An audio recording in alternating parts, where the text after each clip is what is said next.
Ko es darītu šāda situācija, ja tas notiktu ar mani? Pirmkārtām, es izvērtētu, vai tās, ko es vēlos, man ir iespējams, vai man ir garantija, ka es centīšos, es iešu uz to, un tur man ir iespēja satikt savu cilvēku. Kā es varu pati dot sev šo garantiju? Ja neskatoties uz to, ka man aiz muguras ir tik neveiksmīga pieredze, neskatoties uz to, ka cilvēkiem apkārt, manam draudzenēm, citiem cilvēkiem apkārt arī ir tik daudz neveiksmīgu attiecību stāsti, un es to visu redzu, un es to visu dzirdu, un neskatoties uz to, ka apkārt ir tik nepozitīva kopbilde ar to, kādas attiecības ir cilvēkiem, ka neskatoties uz to visu, es joprojām gribu attiecības, es joprojām ceru uz tām, es joprojām jūtu sevis iekšā vilkmi uz to. Tātad, ko mēs varam secināt? Ko es varu secināt? Es varu secināt, ka tā vilkme nav tāpat vien. Ja man, neskatoties uz to, kā apkārt visi man rāda, ne uz turieni, diez vai tur būs laimīgas beigas, bet es tik un tā gribu. Tad es tai vilkmei varu uzticēties, tad es sapratu, ka tā vilkme noteikti nenāk no prātā, bet no manas dvēseles. Es to saprastu tā, ka tā vilkme nāk no manas dvēseles. Un ja manai dvēselei tik ļoti vajag dabūt to laimīgu attiecību pieredzi, tad es varu paļauties uz seviem, tad es varu uzticēties tai vilkmei un būt droša un būt pārliecināta, ka es satikšu savu mīlestību un es izveidošu laimīgas attiecības. Ja ne šodien, tad rīt, ja ne rīt, tad parīt, ja ne parīt, tad pēc gada un tā tālāk, bet man būs. Tas ir pirmais. Saprastu, kāda ir perspektīva. Un ja vilkme ir, un tad vilkme ir no dvēseles, tad perspektīva 100%. Otrais, ko es darītu, es meklētu pozitīvus piemērus.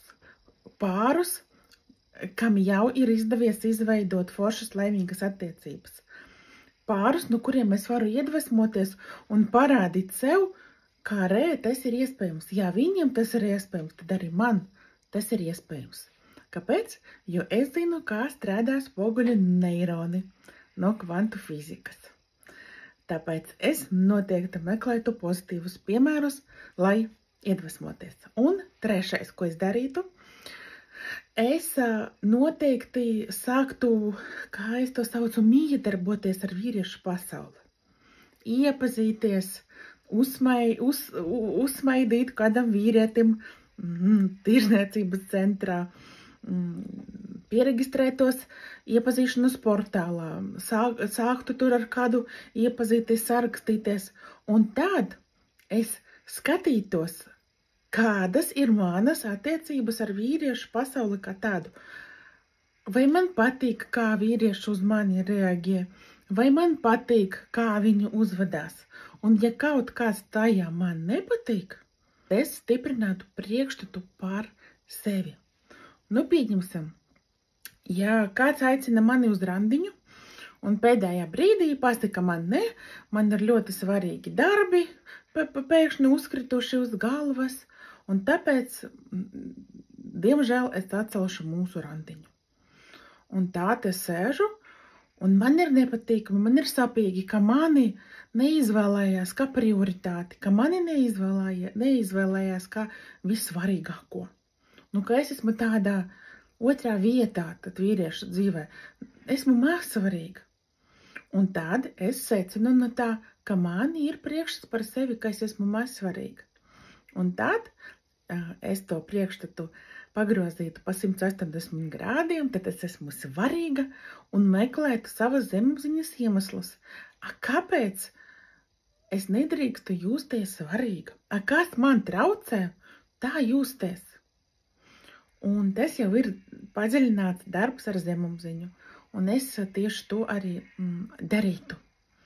Jo tādi kādi vīrieši trāpās manā ceļā, kādi viņi ir džentelmeni vai nedžentelmeni, vai viņi ciena mani, vai viņi vēlās tikai mani izmantot kaut kā fiziski vai vēl kaut kā.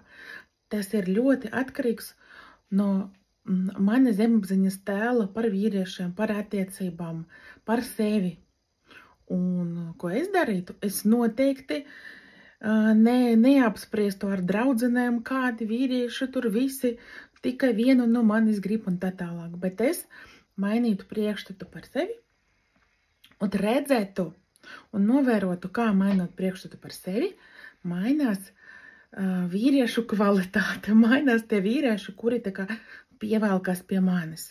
Jo tajā pašā iepazīšanās portālā, Tinderī, pieņemsim, es ar savu vīru, tas nav noslēpums, esmu iepazinusies Tinderī. Un pieņemsim Tinderī, tur ir visi. Tur ir pilnīgi visi, tāpēc, kad sieviete saka, Tinderī tikai idioti, krāpnieki un tie, kas grib izklaidēties, jā, tā ir taisnība, jā, tur ir tādi vīrieši. Bet arī taisnība ir tāda, ka tur ir arī tie vīrieši, kuri patiešām vēlas attiecības, vēlas ģimeni. Un arī tādi tur ir. Jā, tur ir kaut kādi neveiksminieki, un arī tur ir ļoti veiksmīgi bagāti vīrieši. Tur ir visādi vīrieši. Un tikai jautājums, kāpēc man pievelkas tie vai šie. Un es tās atbildes uz šiem jautājumiem meklētu sevi un atrastu un izmainītu.